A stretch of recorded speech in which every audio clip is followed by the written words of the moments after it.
อยู่มันคนยืนในตู้เอ้ยผมขอบใจเพิ่นแน่อันนี้ก็ให้พรให้เด้อให้ฮับเอาเด้อลูกเต่าญาตาบริเวณบริโภคอิปิโสภะคะวะอะระหะสัมมาสัมพุทโธภะคะวะอะระหะโตสัมมาสัมพุทโธภะคะโตภะคะวะตาสัพเพโลนิปิโสภะคะวะอะระหะสัมมาสัมพุทโธภะคะวะตาอะวะหังลุงคือเพิ่นมันอยู่ดีมีแห้งเด้อสุกลูกหลานเด้อแห้งเด้อขอให้มันยืนโอ้ยสาธุเป็นจังได๋คือเอิ้นว่าหยังนี่ให้พรบ่พรให้พรบ่สูตรให้พรบ่เป็นเมซี่บ่เป็นจังได๋คือสูตรเป็นอย่างนี้ถ้าให้แล้วมีดวงลายบ่แบบได้ถามแล้วนะครับว่าจิตเน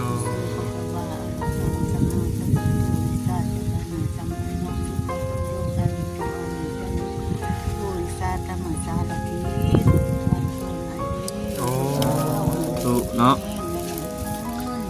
แม่เคยเฮียนบ่เคยบวชบ่แม่นบ่เบิ่งนะ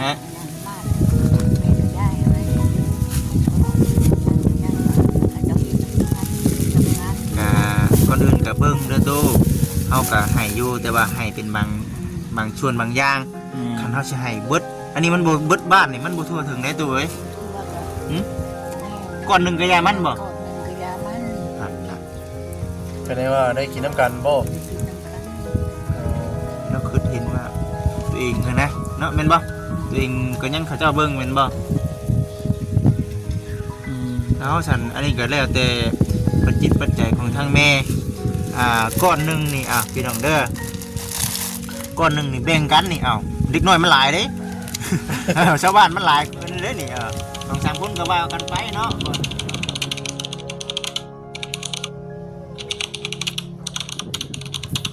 พี่น้องเลยเนาะแดดอ่อนๆพี่น้องเลยช่วงยามแรงว่าซั่นหนาวพี่น้องเลยเนาะคำบ้านแล้วก็หนาวมื้อนี้นะถือว่าหนาวซ้ำกันกับเมื่อวานนี่พี่น้องเลยเนาะมื้อก่อนน่ะบ่คำมากับบ่จิตน่ะบ่ปานใดมื้อที่ว่า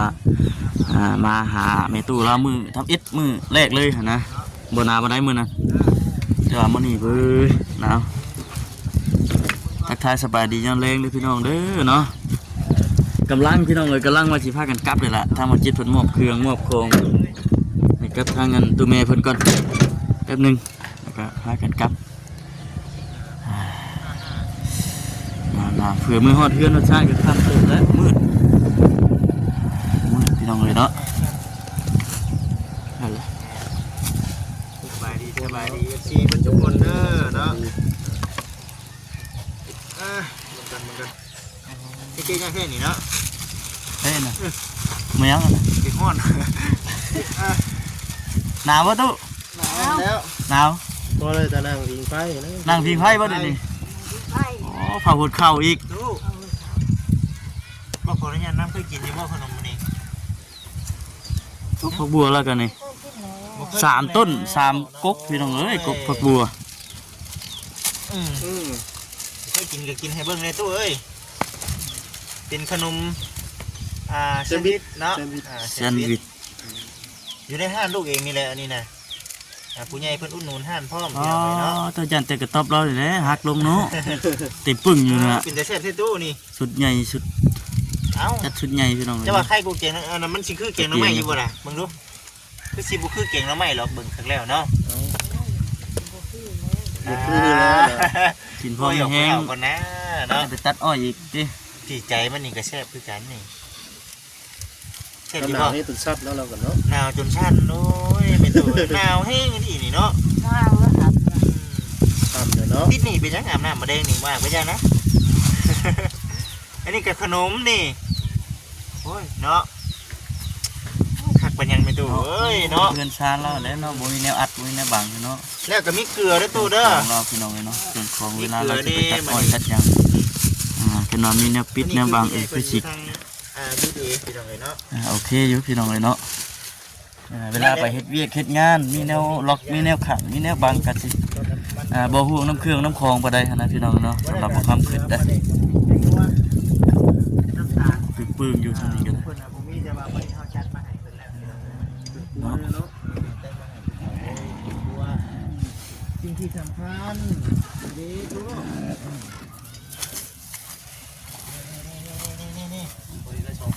ไทย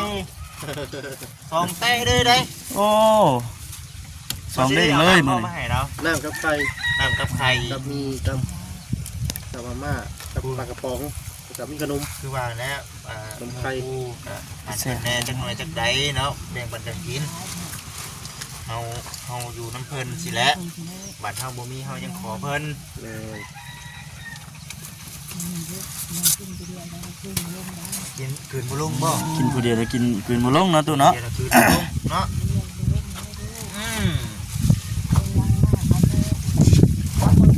เป็นยังมาให้เขาเจ้าเบิ่งเจ้าก็จะเป็นยังติล่ะ โอ้โหจากแล้วเนาะในใจนี่ก็บ่จะเป็นยังนั่นแหละ นั่นแหละพี่น้องเอ๋ยเนาะเบิ่ง มีหยังอีกอันนี้ อันนี้นะของชุดได้นี่อันนี้นะซื้อมาใหม่ๆเลยก็สิให้มีตู้เลยเด้อใส่มีตู้เลยเบิ่งโอ้มีห่อน้ำแข็งอีกได้ แล้วว่าสิบนาวตื้อหมด มีน้ำแข็งอีกเนาะ เนาะเราปลาไว้นี่ก็ มีป้าไว้อยู่นี่เลย นี่ยังเหมือนมีหมูอ่ะ นี่ โอ้ สิ้นหมูโลนึง สิหมู สิเฮ็ดในไรนี่สิย่างบ่ตากแห้งไว้เนาะสิ้นหมูโลนึงพี่น้องเนาะเอามาให้เรา นี่บ่อนี่ ปลาทูโลนึง โอ้ ปลาทูไม่อีกระหว่างสิ้นหมูกับปลาทูนี่สิกินหยังก่อนกินปลาทูก่อนอาจารย์ มาดูก่อนเรา ของทะเล ของทะเลก่อนพี่น้อง คนละ เนาะ ปิ้งนี่เราก็เลยเปลือกปิ้งรสง่าย โอ้น้ำก้อนนี่ยังมีอยู่พี่น้องเลยเนาะ ให้เราคนนี้ ส่วนตัวนี้นี่ครึ่งโลเนาะบจิตชีเอาไปให้ทางกูสะพอเพิ่นเนาะกูอยู่ใกล้นี่แหละอยู่ใกล้ๆนี่แหละไปชีเอาไปให้พี่น้องเลยเนาะอันนี้ของบจิตเองนี่นะเอาไปให้อยากเอาให้พี่น้องเลยเนาะอยากไปให้แล้วบอกเจ้าเบ่งเจ้าจึงไปเบ่งให้เพิ่นก็ได้แต่ว่าอันนี้ลูกตั้งจิตตั้งใจไปว่าเอามาให้เราซะนะอยากให้เราปันกันกินคนเพิ่นใกล้เพิ่นเคียงนี่แหละตัวเอ้ยว้าว แซ่บปะยังตู้ แซ่บบ่ แซ่บ แซ่บเคยกินจักเทื่อแล้ว บ่เคยแล้ว บ่เคยกินที พากันกินครั้งแรกเราอ่ะ เดือนแรกกินแซนด์วิชพี่น้อง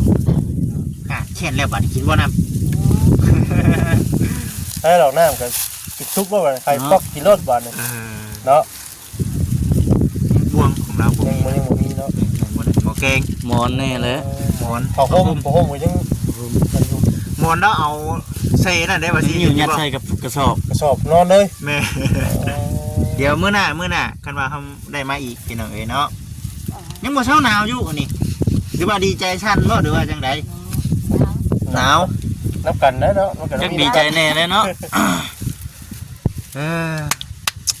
เบิ่งหลายพี่น้องเอ้ยเนาะเครื่องของมื้อนี้นะดีใจนำมีตู้เด้อก็เป็นเงินเนาะประมาณ8,836,000พี่น้องเอ้ยเนาะเงินของทางผู้รักผู้ใหญ่เป็น860ปลายพันนี่แหละเดี๋ยวแต่ว่าแบ่งดูมันเดือก็สิให้เราเลยให้เรา25,000นะตัวเด้อ ดูเนาะ มันเดือจากเงินซื้อเครื่องซื้อของนี่แหละเด้อ อะไรติดตรงที่ไทย บริ เนาะ กิจกิจไทย25,000เนี่ยให้เราพี่น้องเอ้ยเนาะเอาตู้เอานี่แหละโดย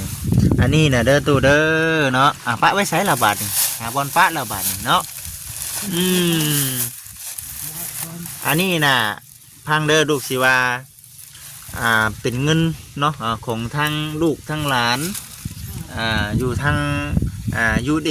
สหรัฐอเมริกาก็คือพ่อโฮมและก็เมดาเด้อลูกหลานอยู่ทางเมืองนอกให้ทั้งเมตู้นี่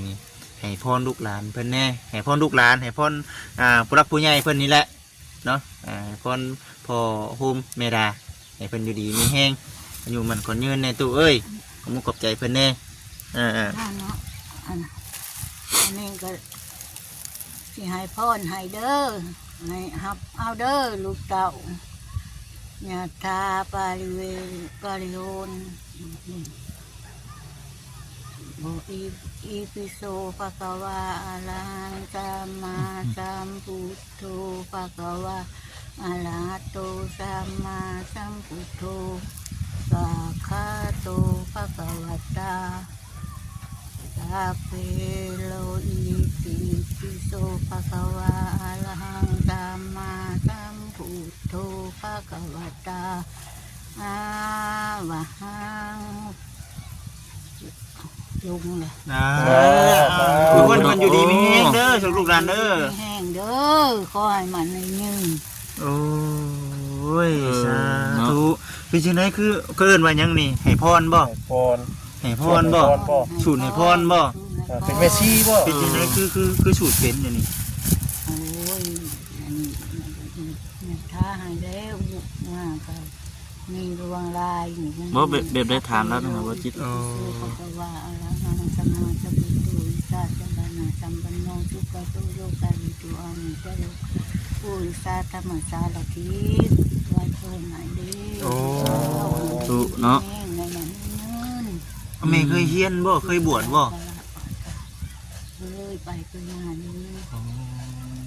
เคยอยู่ในศีลในธรรมเคยอยู่ในศีลในธรรมบ่เนาะแล้วก็บ่คิดว่าตัวเองสิมาพ่อสถานการณ์แบบนี้เนาะกี่ก็เข้าวัดเข้าว่าอยู่ตะกี้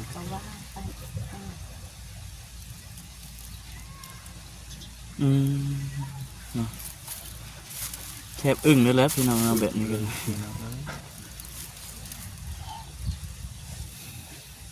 เข้าวัดเข้าว่าวันศีลวันพระเข้าวัดเข้าว่าแต่บัดนี้มาอยู่ในสภาพนี้เนาะ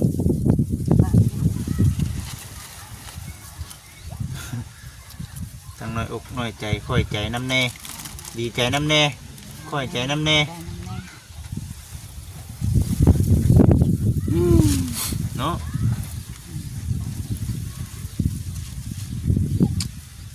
ดีใจแห้งบ่ทุกมันแต่ว่าก็ยังเศร้าใจอยู่เนาะ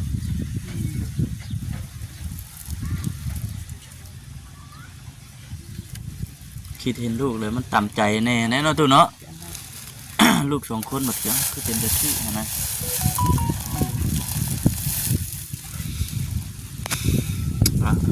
เป็นอะไรพอได้ละเนาะ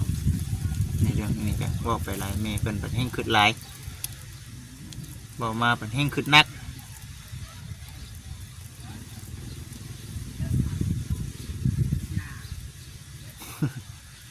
มึงเนี่ยดีใจเนาะคือสิหายดูว่าพ่ออย่าได้คือสิหายนี่เถอะย่าเนาะพอได้รัชชัยแต่ว่าน้ำตามันสิไหลแล้วก็ว่าอยู่คำนึงโอ้อยากให้แต่ว่าน้ำตามันไหลเองมันแม่นมาตุเนาะย่อยมาอีกวันว่าอุ้ยหนาวเด้เดี๋ยวฉันเขาแล้วมือน่ะเพราะเอาลงก่อนก็ได้เราดีใจว่าจิตผ้าห่มจักผืนก็ผ้าห่มเมนจักผืนอุ่นอยู่บ่ก็ตอนกลางคืนน่ะอุ่นก็เฮ็ดได้มันบ่มีเนาะนอนคุดกระเจาะอยู่ได้เนาะแม่นบ่ในเมืองดาวเลยนอนกับสินอนจุพื้นจุไผ่แบบไผ่หญ้าแบบนี้เนาะเพื่อลมมันอย่างปิวขึ้นมาใหม่เว้งเนาะอันนี้ไผ่หญ้าอีกกันโอ้ยเนาะนอนกลับมาแล้วนอนตื่นเช้ามาแล้วเฮ็ดเวียกอีกบัดนี้ไปบ่ตาหน่อยมืออื่นไปอยู่บ่มืออื่นเนี่ยไปแล้วของนี่สิป้าได้ย่านคนรักเอาอยู่บ่หรือว่าบ่ย่านบ่เป็นหยังหรอกข คงเวลาโตเขาบอก บ่รักดอกเนาะเขาก็บ่าวคนเฒ่าเนาะ ให้เขาจังอ้างไว้เขาก็บอกว่า ดีแล้วจะเป็นอย่างนั้นได้ตัวเด้อเฮาก็บ่อยากให้มันมีเนาะแบบนี้ก็ได้มีหยังก็แบ่งปันกันกินเนาะตู่เนาะ ลูกเงินเขาก็ดังมาก แม่นบ่ ดังมาก เบิ่งแหละ ดังมากแม่ก็ย้ายให้เขาต้องกินยังเขาจะกินน้ำกัน ก็ก่อนอื่นก็เบิ่งเด้อตู่เฮาก็ให้อยู่แต่ว่าให้เป็นบางช่วงบางอย่างคันเฮาสิให้เบิดอันนี้มันบ่เบิดบ้านนี่มันบ่ทั่วถึงได้ตู่เอ้ย ทั่วก็แนว ก่อนหนึงก็ยามันบ่ ก่อนหนึ่งก็ยามัน หั่นน่ะ ก็ได้ว่าได้กินน้ำกันบ่ ไปกินน้ำกัน เออ แล้วคือเห็นว่าตัวเองคือนะเนาะแม่นบ่ตัวเองก็ยังเขาเจ้าเบิ่งแม่นบ่แล้วฉันอันนี้ก็แล้วแต่ปัจจิตปัจจัยของทางแม่ก้อนหนึงนี่พี่น้องเด้อก้อนหนึงนี่แบ่งกันนี่เด็กน้อยมันหลายเด้ ชาวบ้านมันหลายอันนี้เด้นี่2-3 คนก็ว่ากันไปเนาะก้อนหนึงนี่เนาะแม่นบ่ยายทาเพื่อนแบบไหนโอ้ยายให้หลังคาเฮือนเนาะอ๋อ หักบ้านเรานี่บ่หลายพี่น้องได้บ่10 20เนาะ บ่ฮอด จัก 30 จักหลังคาเฮือน บ่ฮอดดอกจักหลังคาเฮือนนี่ ป้องป้า อ่า ป้อง ขึ้นละปอง สิเฮ็ดแบบนี้บ่ ได้หายได้ อย่าลืมจงไว้ให้ตัวเองพร้อมได้ตู้เด้อ จนเราเอง จงไว้ตัวเองพร้อมได้บ่แม่น เป็นขั้นโตก็แม่มาให้เป็นเงินห้อง เอาแบบนี้บ่ FC ขึ้นเอาเด้อพี่น้องเด้อเนาะอันนี้คือเฮาบ่ได้ว่า คือน้ำจิตน้ำใจของตู้เราอยากบิอยากแบ่งให้ทางเงินชาวบ้านกินน้ำ คิดเห็นนะเนาะเลย แม่ เป็ดผ่านมาน่ะชาวบ้านยังช้อยเนาะ แม่นบ่ ว่านั่นเลยว่าเขาจะได้เรียนกับฮะได้เลย ฮอดบ่ ความหมายเนาะ ละเอียดเนาะ ดีแล้วตู้ วัน เป็ นี้ น เรา อัน จะได้ นี้ คิดเห็น คันเด้อสิเว้าขออนุญาตนำป๋อเครื่องของเขาเจ้ามาให้บ่ได้กินน้ำจักดีเนาะซึ่งแล้วบัดมีเนี่ยคือบ่เห็นเนาะว่าคือสิเว้าในนี้ กระสิบไปฟองนี่เนาะ แต่ข้าวตะกี้เด้บ่มีหยังกับชาวบ้านชาวเมืองนี่ยืนแม่นบ่แม่คือเห็นจุดนี้แม่นบ่โอ้ยเนาะเอาอันนี้ก็แล้วแต่แม่สบายจิตสบายใจผู้รักผู้ใหญ่เพิ่นให้แล้วเพิ่นก็ดีใจแหละเนาะเพิ่นก็ดีใจไปซะไปเป็นจังได๋ข้าวนี่ไปช่วยดูแต่หึงได้นี่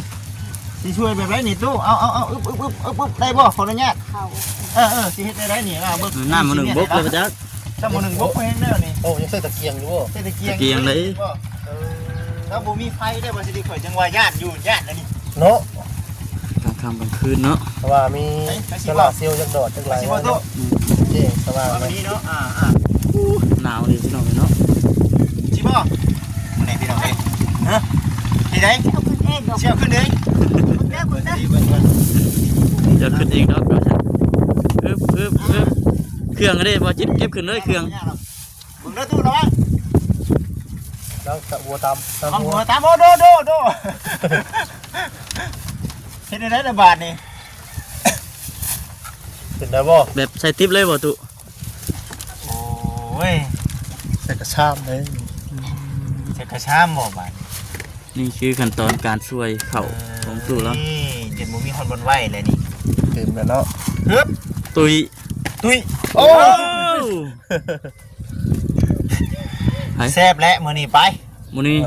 ไม่กระด้ามบัดนี้ เฮ็ด มันจะได้มันจะพัฒนา ใน อ้าวบาดนี้ บ่วงเจ้ามีบ่ล่ะบ่วงก็บ่มีบ่จักโอ้ขนมไข่บ่สิได้ให้มามื้อนี้เนาะแม่ แม่ นบ่ ขนมไข่ ไข่ บ่ได้นั่งมีตู้แล้ว เฮ้ยเอาตอกบ่ ตอกเคลียร์เลย มาแล้วเอามันกระดาษ หมาข้ามไม่กระด้ามไป มาขึ้นดิ โอ้ยแม่นตัวเอ้ยมึงนี่พี่น้องเอ้ยเนาะมึงนี่ ทำไมกระลำคนเข่าช่วยเข่า เฮ็ดกินเองแต่ละมื้อเนาะตู้เนาะเฮ็ดแบบนี้เลยพี่น้องเอ้ยแต่ละมื้อแต่ละวัน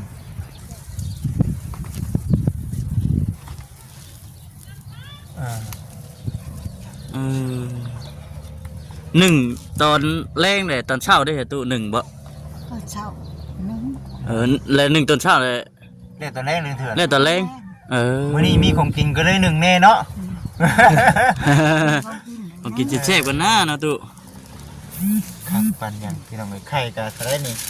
60หน่วยเลยเนาะไข่60หน่วยนี่เพื่อนนรังนี่ก็ครบแล้วไข่นี่ คนละหน่วยว่า คนละเพื่อนละหน่วย เอานั่นแล้วเราคือเห็นว่าไอ้ข้าวตะกี้เนี่ยชาวบ้านเบิ่งแล้ว แม่น โอ้ย แม่มันลุกก็แท้